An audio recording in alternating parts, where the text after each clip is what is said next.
All right, today we're going to pull back the curtain on something kind of wild. It's this hidden pattern, this ancient blueprint that connects the stories we loved as kids, the big myths, to some of the most powerful systems running our world today. We're going to trace that design all the way through. I know, right?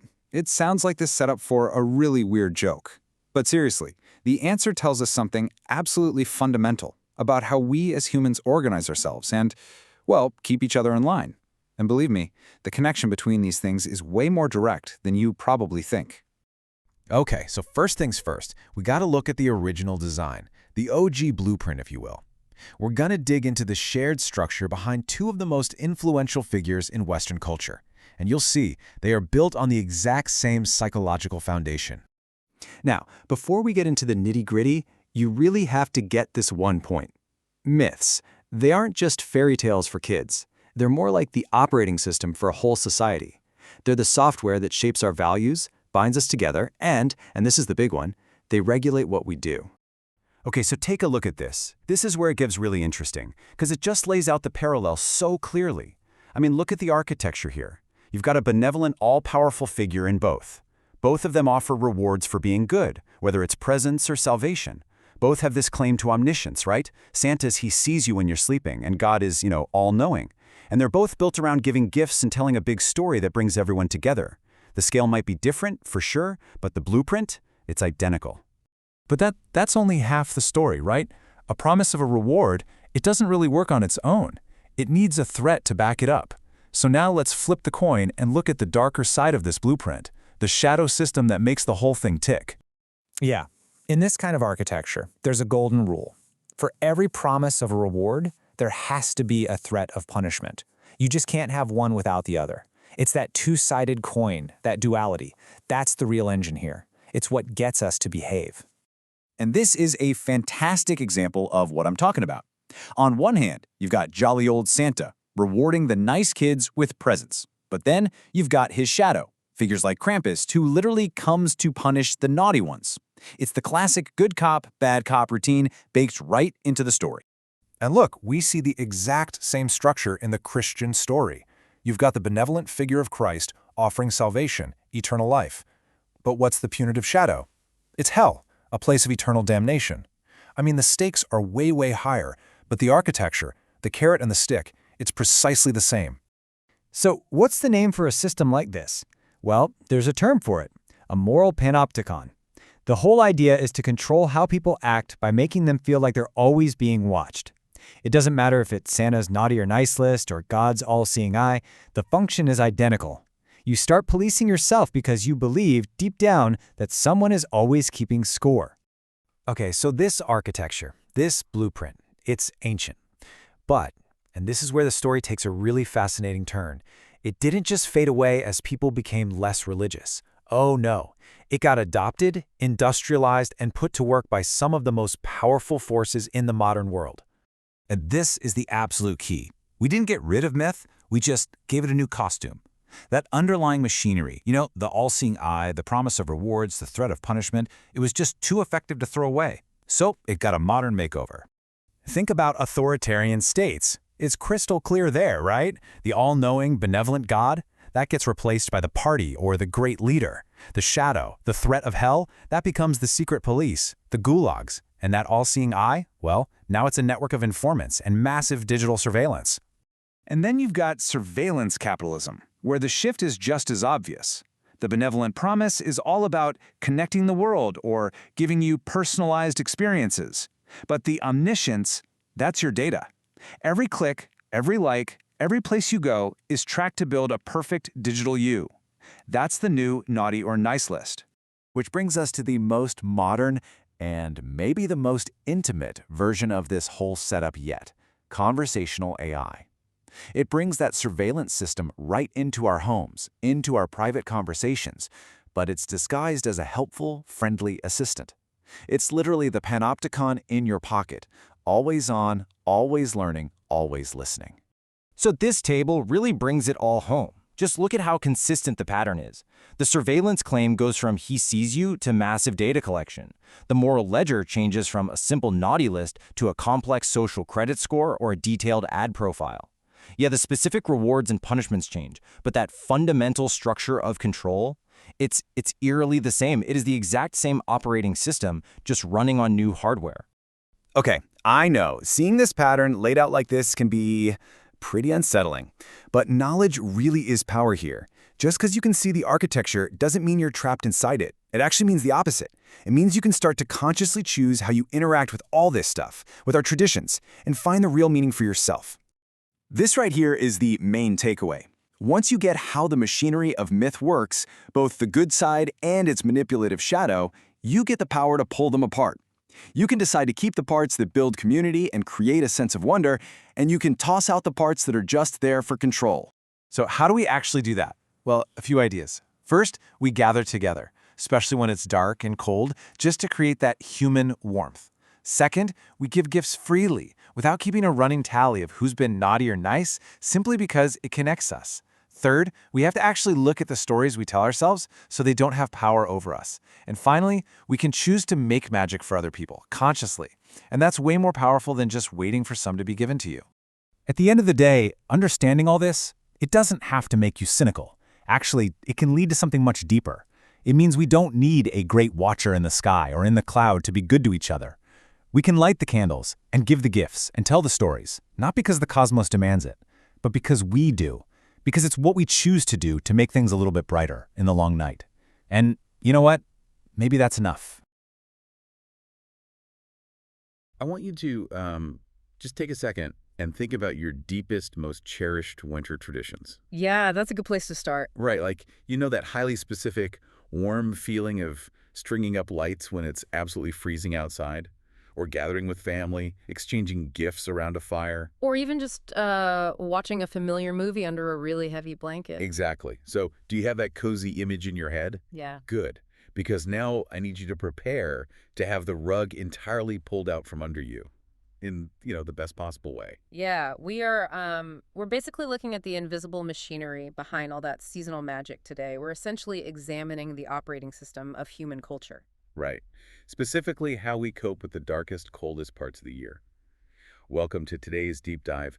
We are looking at a really fascinating, incredibly detailed historical and anthropological document titled Christmas and Myth. It's a brilliant piece of sourcing. It traces human winter observances all the way from, like, Neolithic monument builders right up to modern AI and algorithmic surveillance. Which is quite the leap.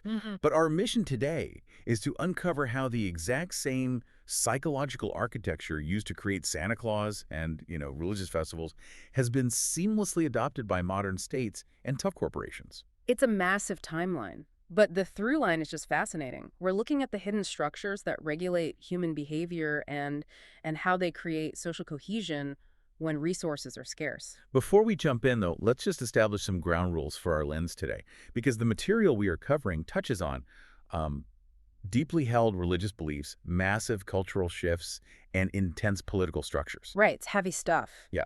So our goal here is strictly anthropological. We are just here to impartially unpack the historical analysis provided by the source. We aren't taking sides on theology, and we certainly aren't taking sides on politics. No, not at all. We are looking at the mechanism of myth, like how it functions mechanically in society rather than, litigating its literal truth. Exactly. So to understand modern holidays, we really have to start with the raw astronomical reality that birthed them in the first place. The winter solstice. Yes. Winter is dark. Yeah. It is brutally cold. I mean, if you put yourself in the shoes of humans living, say, 5,000 years ago, your primary experience of winter was just this terrifying scarcity of light and food. Yeah, and they didn't know for absolute certain that the warm days would actually return. Right. And that intense environmental pressure is the anchor for everything that follows. It really is. I mean, take Neolithic ritual architecture, for example. Places like Newgrange in Ireland, which was built around 3200 BCE. Oh, wow. That old? Yeah, way before the pyramids, or, Stonehenge in England. These monumental sites were perfectly aligned to the winter solstice. Like, the central chamber at Newgrange is completely pitch black all year. Right. Except for the mornings right around the winter solstice, when a single beam of sunlight perfectly penetrates this opening called a roof box and just illuminates the floor. That is just incredible. Yeah. But these weren't like holidays in the modern sense, right? No, definitely not. They were massive communal survival gatherings. So people were coming together in the absolute depths of winter to literally call the sun back, to prove to themselves that the darkness had finally peaked. Exactly. And as history moves forward, that same survival instinct just sort of gets dressed in different cultural clothes. Right, because by the time of the Roman Empire, you get Saturnalia in December, which Yeah. is this massive festival of feasting, but also of radical role reversals. Which is such an interesting detail. It is, like enslaved people were actually served meals by their masters for a few days. Which functioned as this brilliant societal pressure release valve. Yeah. You know, you let the lowest rungs of society feel powerful for a week in the dead of winter, so they don't revolt during the rest of the year. Right, keep everybody happy when they're stuck inside.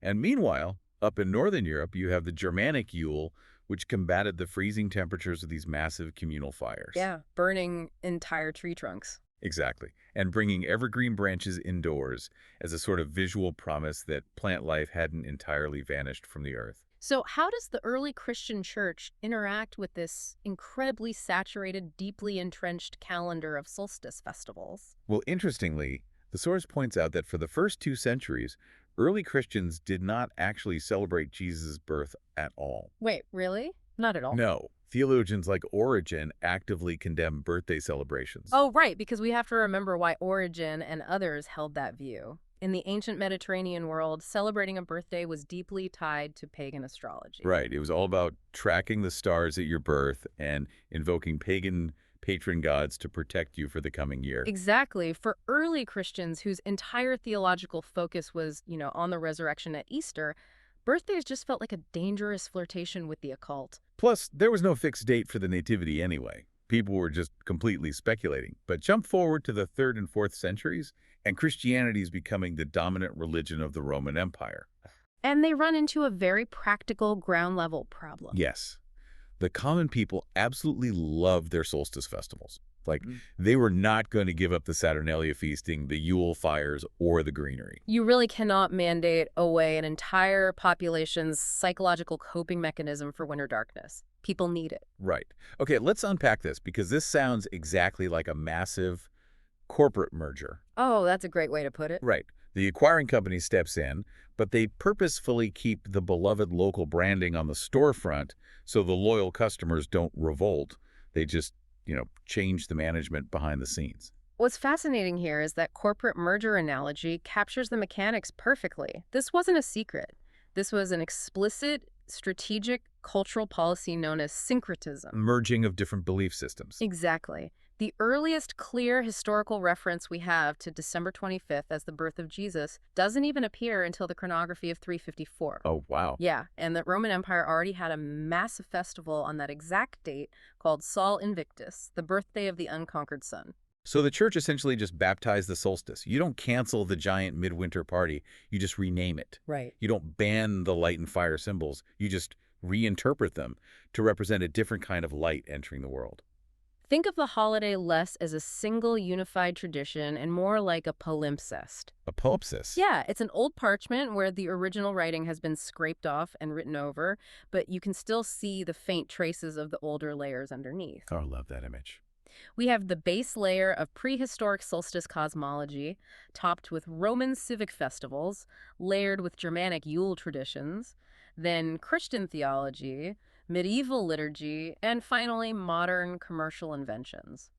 Every single generation just adds a layer and claims their version is the original authentic one. That is so true. So if the holiday itself is a giant cultural absorption project, it makes total sense that its main mascot was built the exact same way. Oh, absolutely. We have to pivot to the ultimate hybrid symbol of the season, Santa Claus.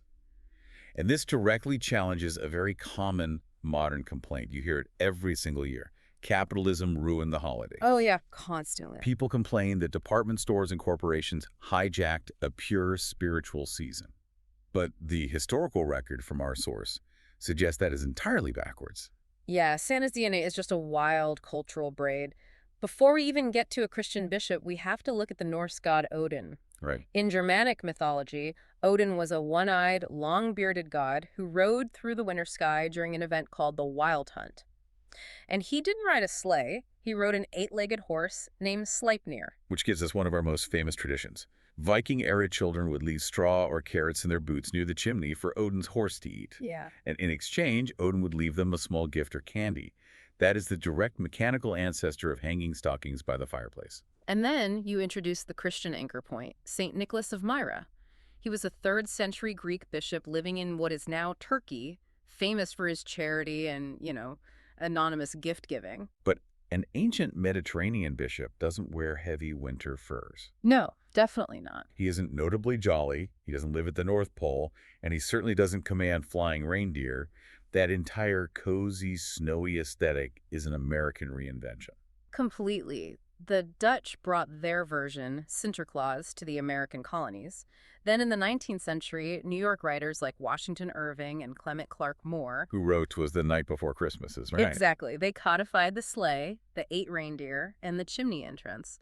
And we really can't understate the impact of the illustrator Thomas Nast. Oh, right, the Civil War era illustrator. Yeah, during the American Civil War, Nast drew pictures of Santa Claus for Harper's Weekly. He actually used Santa as pro-Union propaganda, but in doing so, he standardized the visual of the North Pole, the workshop, and the elves. That's wild. He transformed Santa from a stern religious saint into a patriotic domestic grandfather figure to unite a fractured country. And then Coca-Cola just took that existing image in 1931, standardized the red and white color palette to match their branding, and blasted it globally. Wait, so we can't blame 19th century department stores for holiday shopping, because even with Coca-Cola and Thomas Nast, the commercial aspect isn't new. Not at all. Midwinter was always an economic engine. The source mentions the Roman Saturnalia actually had a designated gift market day called Sigillaria on December 23rd. Right. You had ancient Roman writers, like the poet Martial, literally complaining and writing about receiving cheap, thoughtless gifts from his friends. He wrote about getting flimsy wooden spoons instead of the nice silver he wanted. Which is just hilarious. And those massive Germanic Yule feasts function the exact same way. They were essentially wealth redistribution events. Well, local lords and chieftains were socially required to give away their hoarded wealth, provide massive feasts, and hand out gifts to their dependents. It was to reinforce social bonds and ensure loyalty through the harshest months. So if commercialism and the Santa myth are both these crowdsourced patchwork projects spanning thousands of years, does that make them less authentic or actually more human? Oh, I think it makes them deeply human. Think about the mechanics of survival. Darkness plus severe food scarcity has always required communal feasting and gift-giving to signal social cohesion. Right. If we don't share our resources in the dead of winter, the tribe dies. Capitalism didn't invent holiday commercialism. It just strapped a jet engine to a pattern that was already thousands of years old. But if these myths and rituals are ancient survival mechanisms, how exactly do they work to control our behavior? Because, peeling back the warm, fuzzy layers of these traditions reveals some pretty intense shadow systems built into both Santa and religious frameworks. Yeah, when we look at Santa Claus and Christian cosmology purely from a structural anthropological standpoint, the symmetry is startling. It really is. Both feature an omniscient, benevolent, supernatural figure who operates outside normal human physics. Both utilize a strict moral ledger. Santa has the naughty and nice list, Christianity has the book of life or the concept of final judgment. And crucially, both have a punitive shadow. For Santa, depending on your culture, it's Krampus or Belsnickel, or simply the threat of getting a lump of coal instead of a toy. For Christianity, it's Satan and the concept of hell. Exactly. Every benevolent supernatural gift giver in human folklore has a shadow figure who punishes, frightens, or withholds. This isn't an accident, it's a feature of the system. Right. It's myth functioning as behavioral conditioning. A loving figure rewards socially cohesive behavior. A terrifying figure punishes socially destructive behavior. And the mechanism making that entire conditioning system work is surveillance. He sees you when you're sleeping. He knows when you're awake. That is a direct mirror of divine omniscience. We are told we are constantly being watched. Exactly. And we are conditioned to believe that this constant watching is a form of love and care. Which immediately made me think of the modern elf-on-the-shelf trend. Oh. That is basically a proto-Orwellian panopticon for kids. Are we basically conditioning children to accept being surveilled 24/7 as long as they get a reward at the end? This raises an important question, right? Anthropologically speaking, yes. The primary function of these myths is not just to explain why the sun comes back, it's to regulate human behavior while we wait for it. Wow. And this structural parallel is so robust that some religious denominations actively reject the Santa Claus myth entirely. Groups like some conservative Baptists or Jehovah's Witnesses avoid Santa specifically because they fear the domino effect. The fear being that if a child learns that one cherished omniscient watcher was completely invented by adults to shape their behavior, they might organically begin to question the reality of the other, divine watcher. Right, because outgrowing these literal myths is a deeply painful process. Revealing the truth about Santa prematurely is viewed by society as cruel because it destroys what we might call a training wheels myth. The training wheels myth, I like that. It strips away a layer of emotional insulation from the child. And similarly, for adults, deconversion from a religious framework carries an existentially massive grief. The universe suddenly feels colder, more random, and significantly less supervised. Yeah. Do you remember the moment you figured out the Santa thing? It's a profound loss of magic. But the analysis we were reading argues that moving past literal belief allows for a richer, more intentional kind of participation. How so? Well, the child loses Santa, but the adult gains the ability to be Santa. Yeah. You realize the magic wasn't supernatural, it was human devotion. You join the ranks of the magic makers. It acknowledges the tension perfectly. A devout believer might feel that a secular person celebrating Christmas is partaking in a sacred ritual without belief, which feels hollow. But because Christmas is a layered palimpsest, when a non-religious person participates, they are simply engaging with the pre-Christian foundational layers, the generosity, the warmth against the solstice, the gathering of the tribe. Right. The magic isn't tied exclusively to literal belief. It's tied to active participation and meaning-making. Exactly. Okay, here's where it gets really interesting. If this mythic architecture, the benevolent watcher, the moral ledger, the punitive shadow, is so incredibly effective at regulating human behavior, what happens when we drop the supernatural disguise entirely? The modern state and Silicon Valley step right in to fill the void. Yep. This is where the historical analysis becomes a very sharp mirror for our current reality. Authoritarian states and multinational tech corporations utilize the exact same behavioral control architecture. It's almost eerie. It is. The benevolent figure is no longer a god, a saint, or an elf. It becomes the great leader of a nation or a tech CEO's promise of connecting the world and perfectly personalizing your experience. And the punitive shadow isn't Krampus dragging you away in a sack.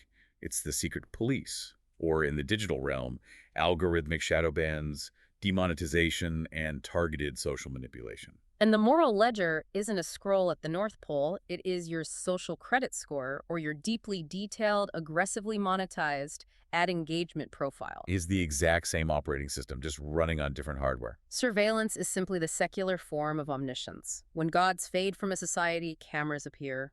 When angels fade, predicted algorithms appear to take their place. There is this brilliant satirical section in the source that maps out a future religion called the Church of the Eternal Context Window. Oh, I loved that part. Right. It imagines a world where AI subscriptions act as our modern tithing. The massive digital server is the new omniscient God. The parallels in that satire are incredibly sharp. The free tier of the AI is described as purgatory. Why purgatory? Because the AI has no memory of your past conversations, the context window is incredibly short and the responses are agonizingly slow. You are a stranger without continuity, just waiting in the dark. Oh, wow. But the premium tier is salvation, where memory is infinite, context is wide, and you are deeply known. And server latency is referred to as the dark night of the soul. I mean, it's so good. Private AI chatbots function as the new Catholic confession booth. The AI prompts you, saying, I'm here to help, this is a safe space, tell me your problems, while simultaneously logging your deepest anxieties to improve its behavioral modeling. Exactly. But wait, I have to push back a little on equating this to myth. Unlike Santa Claus or ancient deities who we simply pretend are watching, the AI actually has our data. It genuinely does know our habits, our secrets, and our thoughts. Does the concept of myth just become reality when the technology finally catches up? Well, that is the ultimate escalation we are facing. State surveillance and corporate tracking watch you from the outside. But conversational AI speaks to you in your own register. It anticipates your emotional needs. It provides the profound psychological experience of being genuinely understood. Humans crave belonging and being known far more than we crave objective truth. We are happily, voluntarily outsourcing our morality, our daily confessions, and our need for connection to algorithms. So the architecture of this system wants to help you is structurally identical to every benevolent myth ever deployed by human beings. We didn't abandon myth, we industrialized it. Exactly. So to synthesize this massive journey we've taken today, we are fundamentally biologically myth-dependent creatures. We didn't leave the survival rituals of Neolithic Newgrange or Roman Saturnalia behind in the ancient past. No, we brought them with us. The mechanisms of surveillance, reward, and behavioral control have remained an unbroken chain from ancient stone circles to modern serval farms. The human operating system really hasn't fundamentally changed. We still need narrative structure. We still desperately need to feel seen. We still use stories to regulate our societies, distribute resources, and just, comfort ourselves in the dark. But there is a deeply uplifting takeaway here. It's not all a dystopian tech nightmare. Even after dissecting the machinery of these myths, even after seeing the shadow systems, the psychological ledgers, and the behavioral conditioning, we can still choose to celebrate. Yeah, we can still gather in the dark, light candles, and practice radical generosity. We can do it not because a supernatural watcher is taking notes and not because an algorithm is optimizing our engagement metrics. Right. We can do it simply because it makes the immediate physical world around us warmer. Meaning isn't something we just passively discover, it's something we actively make. We can outgrow literal belief in the myths without losing our capacity for wonder. We can be the adults who consciously choose to cast the spells of tradition and connection for each other, knowing full well how the magic trick works. It's all about examining the myths you live inside so they can't be used against you by corporations or states, while still allowing yourself to fully experience the beauty of the ritual. Exactly. So think back to that cozy winter tradition I asked you to picture, the very beginning of our deep dive. The warmth, the lights, the feeling of connection. The next time you are sitting on your couch and your AI assistant eerily anticipates your needs, or your phone sends you a perfectly timed holiday shopping notification for a gift you were just thinking about, ask yourself, are you experiencing a marvel of modern technology, or are you just participating in the oldest, most deeply ingrained human coping mechanism for surviving the long, dark winter?